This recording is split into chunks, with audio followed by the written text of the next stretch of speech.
സമസ്ത കേരള ജമിയത്തുൽ ഉലമയുടെ ബഹുമാനമുള്ള നേതാക്കന്മാരും മുസ്ലിം ലീഗിൻ്റെ ബഹുമാനപ്പെട്ട നേതാക്കന്മാരും പ്രത്യേകിച്ച് ഇരിക്കുന്നവരൊക്കെ കൂടി എപ്പോഴും ഇങ്ങനെ ചർച്ച ചെയ്യാറുണ്ട്. പല വിഷയത്തെ പറ്റി ചർച്ച ചെയ്യാറുണ്ട്. അത് പൊതുവെ ഒരു വലിയ കുടുംബങ്ങളാവുമ്പോൾ അങ്ങനെ ഉണ്ടാവുമല്ലോ, പല സ്വരച്ചേർച്ച കുറവോ അതല്ലെങ്കിൽ ചില ചില്ലറ അഭിപ്രായങ്ങളൊക്കെ ഉണ്ടാവും. അപ്പോൾ അത് പറഞ്ഞു തീർക്കൽ പഴയ കാലം മുതലുള്ളൊരു പരിപാടി, ഇപ്പോൾ തുടങ്ങിയതല്ല. മുമ്പ് തന്നെ ബഹുമാനപ്പെട്ട ശംസുലുമായുള്ള കാലം മുതൽ, പെണ്ണിയത്തുസ്താദുള്ള കാലം മുതലൊക്കെ ഈ സംഭവങ്ങളുണ്ട്. ഒന്നിച്ചു കൂടലും, ഇനി ഒരു പ്രശ്നമില്ലെങ്കിലും ഒന്നിച്ചു കൂടലുണ്ട്. അങ്ങനെ ഒന്നിച്ചു കൂടിയിരുന്ന് സൗഹാർദ്ദം ഒന്ന് പുതുക്കി പോവുക, അത് അണികളിൽ ഒരു ഈ സംഘടന സംബന്ധിച്ചുള്ളൊരു വിശ്വാസവും ഈ കെട്ടുറപ്പൊക്കെ മനസ്സിലാക്കി കൊടുക്കാൻ വേണ്ടിയൊക്കെ അങ്ങനെ ചെയ്യാറുണ്ട്. അതിൻ്റെ ഒരു ഭാഗമായിട്ട് ഞങ്ങൾ ഇവിടെ 2-3 പ്രാവശ്യം ഇവിടെ തന്നെ ഇരുന്നിട്ടുണ്ട്. പൂക്കോടൻ ലോഡ്ജിൽ ഇരുന്നിട്ടുണ്ട്. നമ്മളെ കോഴിക്കോട് എന്താണ് ഹൈസന, അവിടെ ഞങ്ങൾ 4-5 പ്രാവശ്യം ഇരുന്നിട്ടുണ്ട്. ഈ ഇരിക്കുന്ന ആളുകളൊക്കെ ഒന്നിച്ച് പല പ്രാവശ്യം ഇരുന്നിട്ടുണ്ട്. അതിൻ്റെ ഒരു ഭാഗമായിട്ടാണ് ഇന്ന് നമ്മളെ കുറേ ആൾ 2 വിഭാഗം എന്ന് പറഞ്ഞത് സമസ്തയിലില്ല. അത് അങ്ങനെ മനസ്സിലാക്കുന്നത് തെറ്റാണ്. അപ്പോൾ പരസ്പരം അങ്ങും ബന്ധപ്പെട്ട് പ്രവർത്തിക്കുന്നതായ പിന്നെ പ്രവർത്തകരും നേതാക്കന്മാരെയൊക്കെ വിളിച്ച് ബഹുമാനപ്പെട്ട തങ്ങളുടെയും കുഞ്ഞാടി സാഹിബിൻ്റെ ഒക്കെ നേതൃത്വത്തിൽ, സമസ്തനെ പ്രതിനിധീകരിച്ചുകൊണ്ട് ഇന്ത്യ അബ്ദുൽ സാഹിബിൻ്റെ ഒക്കെ നേതൃത്വത്തിൽ അവരെ വിളിച്ച് ചില ഉപദേശങ്ങളൊക്കെ ചെയ്യാൻ വേണ്ടിയിട്ട് ഉള്ളൊരു സന്ദർഭം ഒരുക്കിയതായിരുന്നു.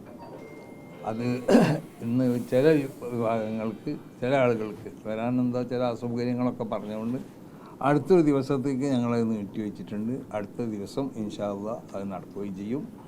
അങ്ങനെ സമസ്ത കേരള ജമിയത്തുൽ ഉലമയും മുസ്ലിം ലീഗൊക്കെ പഴയ കാലത്തുള്ളതുപോലെ ഒറ്റക്കെട്ടായിട്ട് യാതൊരു നിലക്കുള്ള ഭിന്നിപ്പില്ലാതെ ഒന്നിച്ചു പോവുകയും ചെയ്യും. അതിൽ യാതൊരു സംശയമില്ല. അത് ഈ മഹാന്മാരാവുന്ന നേതാക്കന്മാരെയൊക്കെ മുൻനിർത്തിക്കൊണ്ടിട്ട് ഞാൻ പറയാണ്, അങ്ങനെ തന്നെയാണ് ഇവിടുത്തെ ചരിത്രം അങ്ങനെയുള്ളത്. അതൊക്കെ അതേപോലെ തന്നെ നടക്കും, അതേപോലെ തന്നെ മുന്നോട്ട് പോകും. അപ്പം നിങ്ങൾ അല്ല, അതിന് കാരണം പറഞ്ഞല്ലോ, വരാൻ അസൗകര്യം അറിയിച്ചു. അത് സ്വാഭാവികമല്ലേ. അസൗകര്യം അറിയിച്ചത് കൊണ്ടിട്ട് അവർ വന്നില്ല. മറ്റൊരു പിന്നെ വേറെ കുറേ ആളുകൾ വന്നു. അപ്പം അവരുടെ പരാതികളൊക്കെ ഞങ്ങൾ കേട്ടു. ഇനി മറ്റൊരു പരാതിയും കേട്ടിട്ട് 2 കൂട്ടരും കൂടി യോജിപ്പിച്ചു കൊണ്ടിട്ട്, പിന്നെ യോജിപ്പിക്കേണ്ട ഒരു ആവശ്യമില്ല. പരാതികൾ പരസ്പരം തെറ്റിദ്ധാരണയിൽ നിന്നുണ്ടായതായിരിക്കും. അപ്പം അതിനൊക്കെ തിരുത്തി അത് നല്ല രമ്യതയോട് കൂടി മുന്നോട്ട് പ്രവർത്തിക്കാൻ വേണ്ടി എല്ലാവരോടും ഉപദേശിക്കും, ആഹ്വാനം ചെയ്യും. അതനുസരിച്ച് നടക്കില്ല.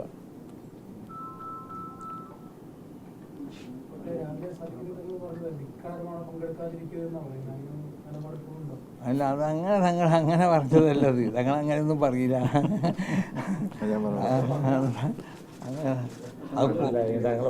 ഒരു പൊതു സ്വഭാവം പറഞ്ഞാണ് തങ്ങൾ. ഇവരെ പറ്റിയല്ല, പൊതു ഒരു സ്വഭാവം തങ്ങൾ സംഘടനാശാസ്ത്രമുള്ളൂ. അത് ഇപ്പോൾ ഇവിടെ ഏതായാലും ഞങ്ങൾ കൂടി ബഹുമാനപ്പെട്ട തങ്ങളുടെ ആ വിവരങ്ങൾ, അതിൻ്റെ കാര്യങ്ങൾ ഇവിടെ പറഞ്ഞു കഴിഞ്ഞു.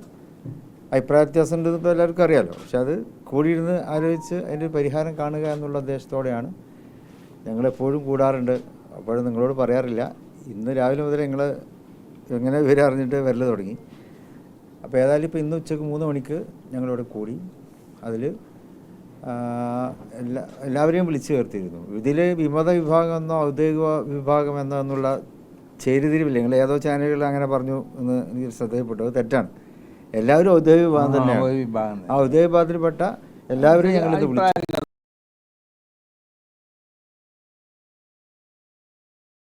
പറ്റിയിട്ടില്ല എന്ന് പറഞ്ഞു. ഏതായാലും ഇനിയും ചർച്ച ചെയ്യുമെന്ന് തന്നെയാണ്. പ്രശ്നങ്ങൾ പൂർണ്ണമായിട്ടും പരിഹരിച്ചുകൊണ്ട് മുന്നോട്ട് പോകണം. അതിനു വേണ്ടിയാണ് നമ്മൾ ഇല്ലാത്ത സമയമൊക്കെ ഉണ്ടാക്കിയിട്ട് അത് കേരളത്തിലെ എങ്ങനെ അത് ഇനി ഉണ്ടാവില്ല. അതിപ്പോൾ നാളെ മുഷാവറല്ല, അതിന് മുമ്പ് ഉണ്ടാവും.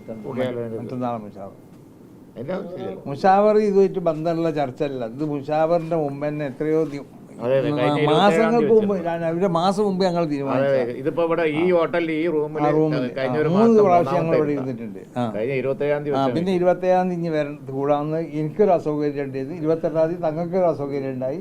പിന്നെ തങ്ങൾ പോയതിൻ്റെ ശേഷം കുഞ്ഞാടി സാഹിബും ഞാനും MT സാഹിബ് ഞങ്ങളും കൂടി ഇരുന്നൊന്ന് സംസാരിക്കാമെന്ന് വെച്ചു. തങ്ങളോട് പറഞ്ഞു അങ്ങനെ ഞങ്ങൾ സംസാരിക്കും.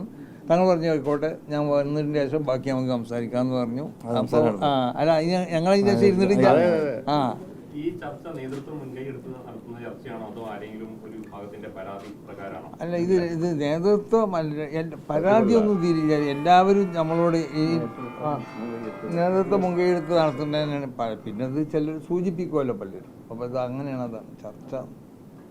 ആ നേതൃത്വത്തിന് ഉണ്ടല്ലോ ഇങ്ങനെ ഉണ്ടാകാൻ പാടില്ല എന്നുള്ളത്.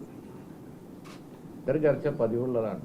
യാത്രങ്ങൾ ഉണ്ടായിരുന്ന സമയത്തും എതിർത്തങ്ങൾ ഉണ്ടായിരുന്ന കാലത്തും ഒക്കെ ഓരോരോ വിഷയങ്ങൾ വരും. ഈ ചർച്ച പതിവുള്ളതാണ്, അല്ലാതെ അസാധാരണ രീതിയിലൊന്നുമല്ല.